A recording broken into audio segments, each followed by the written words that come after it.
دو بہنوں نے کویشچن کیا تھا، الگ الگ تھیں. ایک نے کہا کہ میں پیگنٹ ہوں اور ابھی رمضان آ رہا ہے، تو کیا میں روزہ رکھوں یا میں چھوڑ کر فدیہ ادا کر دوں؟ دیکھیں، مسئلہ یہ ہے کہ حالت حمل میں بھی روزہ رکھنا اسی طرح فرض ہے جیسے غیر حاملہ کسی خاتون کو روزہ رکھنا لازم ہوتا ہے.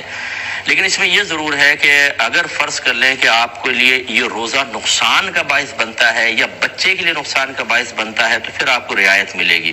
اور اس کا کیسے پتہ چلے گا کہ یہ روزہ رکھنا باعث نقصان ہوگا کہ نہیں ہوگا؟ اس کے 3 ذرائع ہیں، ان میں سے کوئی ایک ذریعہ ضرور ہونا چاہیے کہ یا تو کسی ماہر ترین ڈاکٹر نے یہ کہا ہو کہ آپ کی صحت اس بات کی متحمل نہیں ہو سکتی کہ آپ روزہ رکھیں، یا آپ تو روزہ کر لیں گی لیکن بچے پہ بہت ہی منفی اثرات مرتب ہوں گے.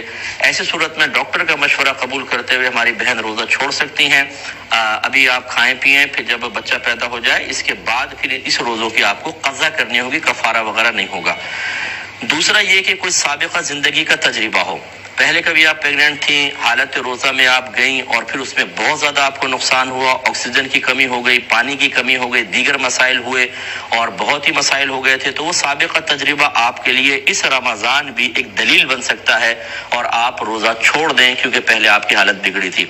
یا تیسری چیز ہوتی ہے، دونوں پہلے کے نہ ہوں تو موجودہ مشاہدہ، کہ ڈاکٹر نے بھی منع نہیں کیا، پہلے بھی کبھی ایسا نہیں ہوا، لیکن آپ نے اب اس رمضان روزہ رکھا تو آپ کی حالت بگڑنا شروع ہوئی اور بہت زیادہ پرابلم ہو گئی، تو آپ یہ والا روزہ بھی توڑ سکتی ہیں اور اس کو بنیاد بنا کر آگے کے روزے بھی چھوڑ سکتی ہیں. لیکن ان 3 ذرائع میں سے اگر کوئی ذریعہ آپ کو حاصل نہ ہو تو صرف خوف، تھوڑا بہت اندیشہ اور گھر والوں کی باتیں سن کر کہ بھئی چھوڑو اللہ معاف کرے گا بعد میں رکھ لینا، ایسا نہ ہو کہ کچھ ہو جائے، اس کا اعتبار نہیں. اگر اس طرح کی مطلب غیر شرعی دلیلوں کی بنا پر آپ روزہ نہیں رکھیں گی تو گناہ گار ہوں گے.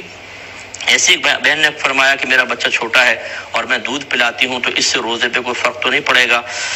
تو دیکھیں، پہلی بات تو یہ کہ دودھ پلانے سے روزے پہ کوئی فرق نہیں پڑتا، نہ روزہ جاتا ہے نہ اس سے وضو ٹوٹتا ہے. یہ اچھی طرح یاد رکھیں، اس حالت میں بہنیں دودھ پلا سکتی ہیں.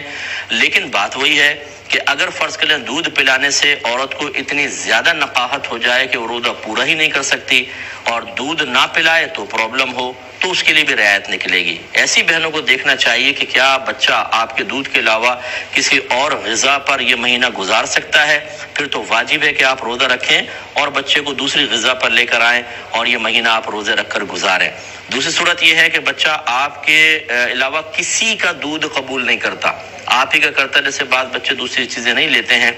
ایسی صورت میں اب وہی غور کرنا ہوگا، وہ جو میں نے پہلے بتایا کہ کسی ڈاکٹر سے مشورہ کریں کہ دودھ پلا کے کمزوری تو نہیں ہو جائے گی مجھے، یا پھر سابقہ زندگی کا تجربہ یا موجودہ مشاہدے کو دلیل بنائیں کہ آپ نے دودھ پلایا اور روزہ پورا کرنا مشکل ہو گیا اور پرابلم کریٹ ہوئی. اگر ان 3 میں سے ذریعے میں سے کوئی ایک چیز ثابت ہوتی ہے تو پھر آپ کے لیے مطلب دودھ پلائیں اور روزہ چھوڑ دیں. لیکن اگر ایسا نہیں ہے تو پھر آپ روزہ رکھیں اور دودھ پلاتی رہیں اور روزوں کو کمپلیٹ کریں.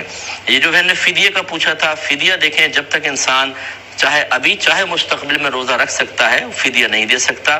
ایسی بہنیں جو ان حالتوں میں ہیں وہ روزہ چھوڑیں، بعد میں روزے کی قضا رکھیں گی، فدیے سے کام نہیں چلے گا.